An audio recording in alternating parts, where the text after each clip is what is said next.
अगर आप देवी के संपर्क में हैं, उसके बाद ऊर्जाओं का नेगेटिव प्रभाव आप पर नहीं होगा। ऐसी चीजों का उस इंसान पर कोई प्रभाव नहीं पड़ता जो सच में ध्यानशील है। जितने आप मानसिक और भावनात्मक रूप से विचलित और अस्थिर होंगे, उतनी ही आसानी से आप इन शक्तियों से प्रभावित होंगे।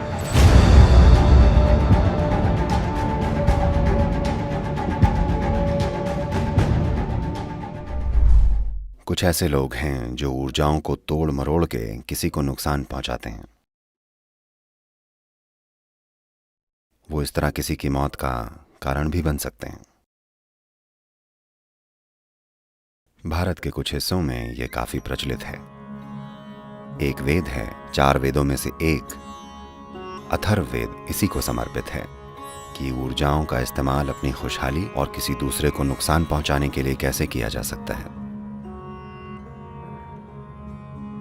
जरूरी नहीं है कि इस तरह की ऊर्जाओं या इस तरह की क्रियाओं का इस्तेमाल सीधा आपके ऊपर किया जाए। अभी अगर कोई मेरे साथ कुछ नेगेटिव कर रहा हो और अगर मैं उसके लिए ग्रहणशील नहीं हूं और आप यहां बैठे हैं, तो आप प्रभावित हो सकते हैं। ये बिल्कुल हो सकता है। ये कुछ ऐसा है जैसे सड़क पर लोग एक दूसरे पर गोलियां चला रहे हों और आप बस वहां से पैदल निकल रहे हों, तो गोली आपको भी लग सकती है। तो कुछ खास अभ्यास हैं। अगर आप इन अभ्यासों या कुछ खास उच्चारणों को अपनी रोजमर्रा की जिंदगी में ले आएं, तो इन चीजों से आसानी से बचा जा सकता है।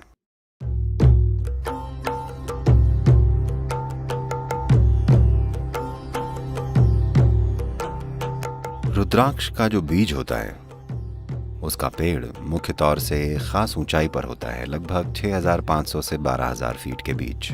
रुद्राक्ष का पेड़ इस ऊंचाई पर हिमालय क्षेत्र में उगता है और इसका स्पंदन या वाइब्रेशन बहुत अनोखा होता है। तो वो लोग जो लगातार यात्राएं करते हैं, रुद्राक्ष पहनते हैं ताकि उनकी अपनी खुद की ऊर्जा का एक कोकून बन जाए, ताकि बाहरी ऊर्जाएं उन्हें परेशान न करें। उनका अपना एक, हम इसे कवच बोलते हैं। आप जानते हैं ना कवच क्या होता है? ये एक तरह से एक खोल जैसा है। It's a cocoon of your own energy.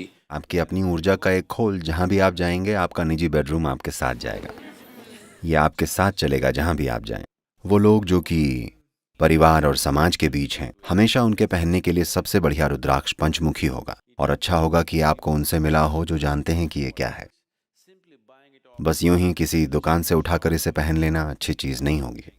आमतौर पर जो रुद्राक्ष आपको यहाँ मिलता है, वो हमेशा ही उन परिवारों से लिया जाता है जो हजारों सालों से रुद्राक्ष को संभाल रहे हैं। वही परिवार, उनके लिए ये एक पवित्र धर्म जैसा है, न कि बस एक बिजनेस। एक और बीज होता है जिसे भद्राक्ष बोलते हैं। वो भारत के उत्तरी मैदानों में खूब पाया जाता है।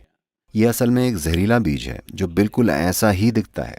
और खास तौर से भारत में पश्चिमी देशों के पर्यटकों के लिए अब हम बड़े सुंदर प्लास्टिक रुद्राक्ष बना रहे हैं जो बहुत बढ़िया दिखते हैं, इससे भी अच्छे, पर वो प्लास्टिक रुद्राक्ष हैं। ठीक है, तो सबसे अच्छा होगा कि इन्हें जानी मानी जगह से लिया जाए, नहीं तो तमाम तरह की चीजें आएंगी।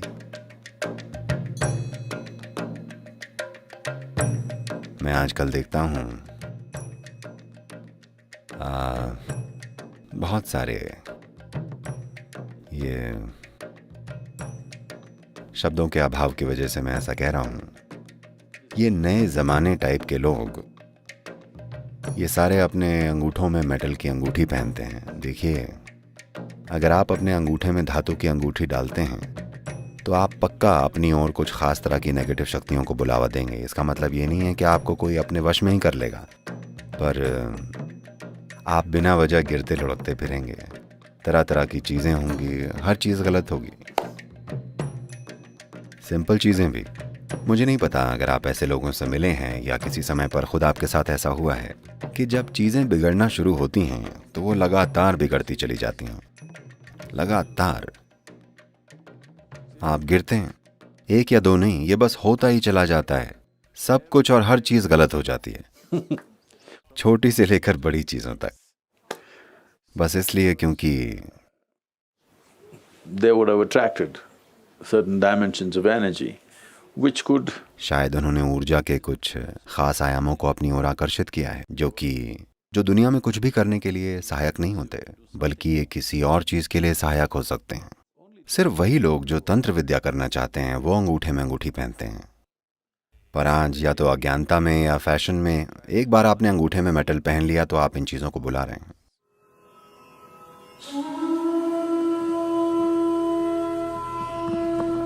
ऐसे सैकड़ों लोग हैं जिन्हें लगता है वो किसी के वश में हैं और ये सब। हम उनसे बस इतना कहते हैं, आप बस यहाँ आकर ध्यानलिंग क्षेत्र में बैठिए, क्योंकि ध्यानलिंग में तंत्र के ऐसे आयाम हैं जो इन सब चीज़ों को काट डालते हैं।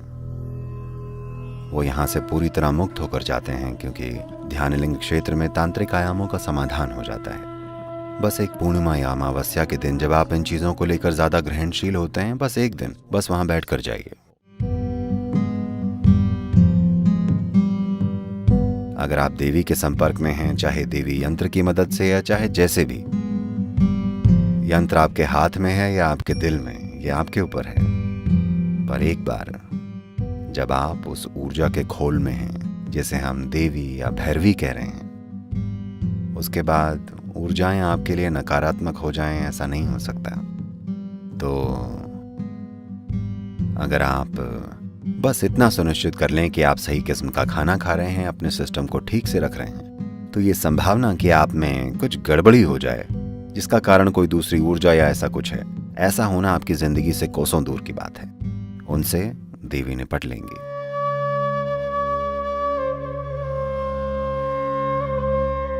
अगर आप सच में ध्यानशील हैं तो आप तंत्र के बारे में सोचिए भी मत। इन चीजों का उस इंसान पर कोई असर नहीं होता जो सच में ध्यानशील है। अगर आपने अपने भीतर के मौन को थोड़ा सा भी जाना है, कम से कम आपके भीतर दिन में कुछ पलों का भी मौन है, तो आप तंत्र की चिंता मत कीजिए। ऐसी चीजें उस इंसान को प्रभावित नहीं करती जो अपने अंतरतम की निश्चलता को जानता है।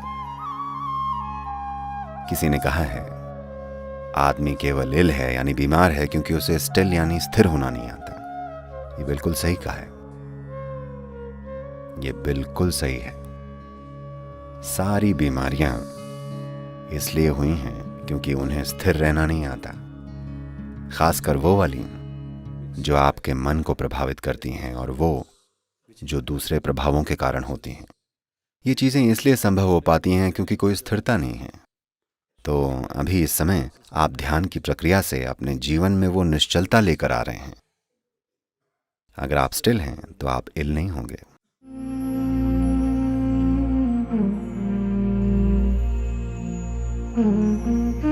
जितने आप मानसिक और भावनात्मक रूप से विचलित और अस्थिर होंगे, उतनी ही आसानी से आप इन शक्तियों से प्रभावित होंगे।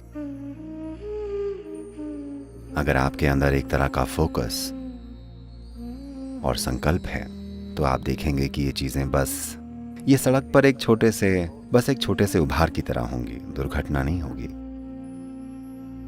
लेकिन अगर आप अपने मन और भावनाओं में एक तरह की अस्थिरता में हैं तो इससे दुर्घटना हो सकती है।